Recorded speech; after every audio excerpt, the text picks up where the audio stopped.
That time of the day, it's story time with KSHSAA Covered, one of the staff writers, Rickie Peterson, joining us here. You can check out all their work at KSHSAA.org and also KSHSAAcovered.com for all the latest stories that they do. And then obviously the great coverage for state basketball, which is going to be the highlight of the show. Rickie, thanks for coming on the show. But I mean, for you, you talk about all the excitement of state basketball and all over the states, and you got a number of teams to cover in your area as well. Yeah, for sure. And it'll be interesting to see this new format. I think it's good for the fans, especially if you live in the Salina or Wichita area. You can get basketball pretty much around the clock on some of those days. So we'll see. I think it's exciting for media members in particular to just to get some different classes, and I think it'll produce a pretty good atmosphere. It's almost a regional matchup in 1A Division I on the boys' side. South Central and Kiowa County meeting up in the first round. Yeah, that one is meant for Dodge City. I know that it would have been there anyways, but that Dodge City is just the perfect place for that one, and that's a heck of a spa league, a rematch right there. South Central was runner up last year. On their way to that runner up showing in Substate, they had to squeak by Kiowa County by a point to even get there, and this year. Kiowa County goes through a really tough sub-state, beating South Gray when we know about the history with that program, and beating Meade with a really good defensive effort against a really talented Meade team. And they get their first state tournament berth in school history. And so now they'll get a chance to go up against the Timberwolves again. South Central has got the 2 wins against them on the season, but I really expect that to be just a heck of a matchup, and we're going to have a good crowd at Dodge City for that one, with the proximity to United Wireless Arena for those schools. So I just think South Central, so tough defensively. That's been their calling card all year long. One of the best defensive teams they've ever had, and I think if the score is in the 40s, maybe that favors South Central a little bit. If you can get up into the 50s, maybe that favors Kiowa County, although South Central did win 54-50 earlier this year. But a lot of really big names that we know around the Western Kansas area: Sawyer Campbell for Kiowa County, Jack Hurd for South Central. I just think that's a really good matchup, and that's, like I said, that's the perfect place to play it in Dodge City. A couple other Southwest teams, Dighton, Buckland girls in 1A Division II.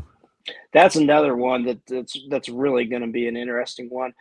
Buckland's a team that I remember seeing them through when their senior class was freshmen a few years ago, and you just thought, man, this team in a few years is going to have some chance to really do some damage. And they've been a perennial state contender the last couple of years. This year, it seems like that senior class may be able to take them to the next level and get them to the finals and maybe a championship game, but they're going to have to go through a Dighton team that's having a really good breakthrough year. Last year, you kind of felt like Dighton was just getting close. They were 12-10 last year, but they had several games that were, by 7 points or less, and they had several games. Most of their losses came against ranked opponents, and this year they really put it together with Lonnie Spear, who's a talented 3-sport athlete, and then they just have a lot of a balanced attack to go with her. And Buckland with Emerson Kirk and Carly Evans and a couple other key players. Man, I just think that has a chance to be a really good first round matchup, and the winner of that will have a really good chance to make it to the finals and maybe even win state. Well, I think we talked about, in the fall, just kind of the special season that Ellenwood was having and capped off with the volleyball state championship. I know some different girls, but transitioning to the basketball season, we're able to push by TMP in their sub-state championship game, but now they got a good matchup in 2A girls against Rossville. Yeah, I was at that game against TMP, and first off, you got to get credit for TMP for even hanging around. They went, I want to say, the first 11 minutes of that game without scoring a point. Wow. And then all of a sudden they come back and they got within one at one point, and they ended up losing by 2. But credit Ellenwood, they did what they had to end a long state tournament drought of 2006 was the last time they've made it. So I know they were really excited, and they had to deal with some pressure in that sub-state final, and maybe that was good for them. Maybe that'll help them kind of maybe loosen up. We know they have a championship pedigree, like you said, for Yeah. what they've done on the volleyball court. Talking about this year's team, Julia Schlesinger is a really tough matchup for anybody to deal with. 6'2" center, averaging 14 a game, and then after that, it's just really good athletes around her. We know the names: Olivia Batchman, Meta Maxwell, Bryn Widener. That it's just a group that's full of really good athletes, and it's kind of interesting. Their first round matchup is against a team that's also hasn't been to state since 2006 and Rossville. So that's kind of an intriguing matchup. That'll be early, 2 p.m. on in Salina, Tony's Pizza Event Center, and I think that has the makings to be a really good game. Riley Dick for Rossville is having a heck of a senior year, averaging 21 points a game. So that could really be a fun first round matchup, even though it's a number 1 seed Ellenwood versus number 8 seed Rossville. Going up to Class 5A girls, Hayes High, they've been dominant all season outside that loss to Silver Lake back, before the Christmas break. They've been on quite the run, and we've had Lynn Melvin on the show, and it just seems like a special team, and they got that good matchup with Cape and Mount Carmel. Yeah, good matchup. Last year I think they had probably the worst draw in the state, having to face Aquinas that first round. This year, it's a better matchup, but it's still a tough matchup against Capen in that first round. But I think Hayes will welcome that. Shoot, they've been 23-1 this year, and really checked every box along the way except for that loss against Silver Lake, who's a heck of a even though they're a 3A, they're a heck of a team. So Hayes.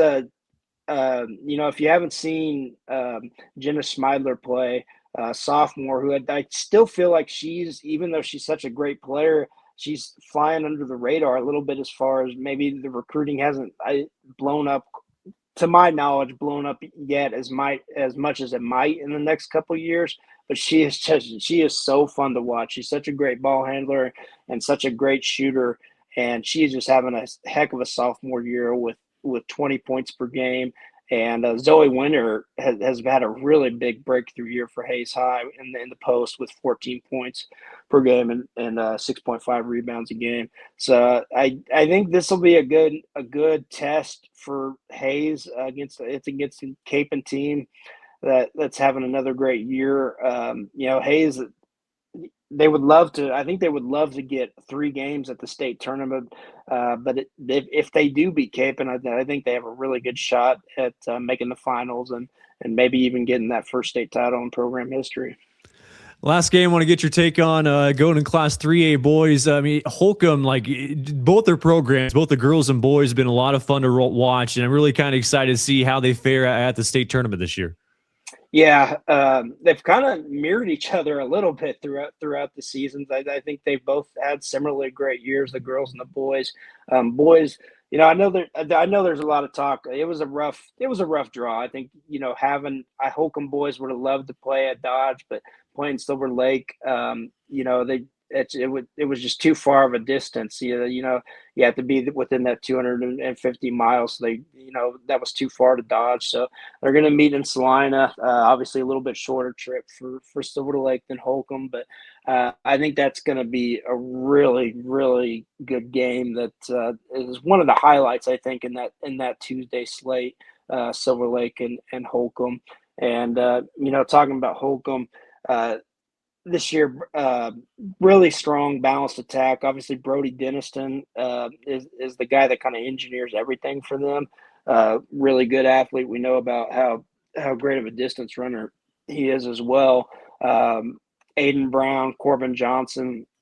They've just got a really solid nucleus. And Silver Lake, they were made the state semifinals last year. Dane Johnson, man, we'll talk about a great senior year, going 24.6 points a game. he beat a guy named, I don't know if you guys are familiar with Lon Kruger, but he beat his most points in school history. So anytime you do that, you're a really really good, outstanding player. So they'll have to figure out a way to slow him down. Yeah, but I think that could be a really entertaining first round matchup. Lon Kruger, not a bad name to throw around here in the No, States. Hey, no, Rickie, appreciate it, and enjoy your March Madness. sounds good. I appreciate it. Cool. Thank you. As Rickie Peterson joining us here, one of the staff writers for KSHSAA Covered. Check out the work at KSHSAACovered.com.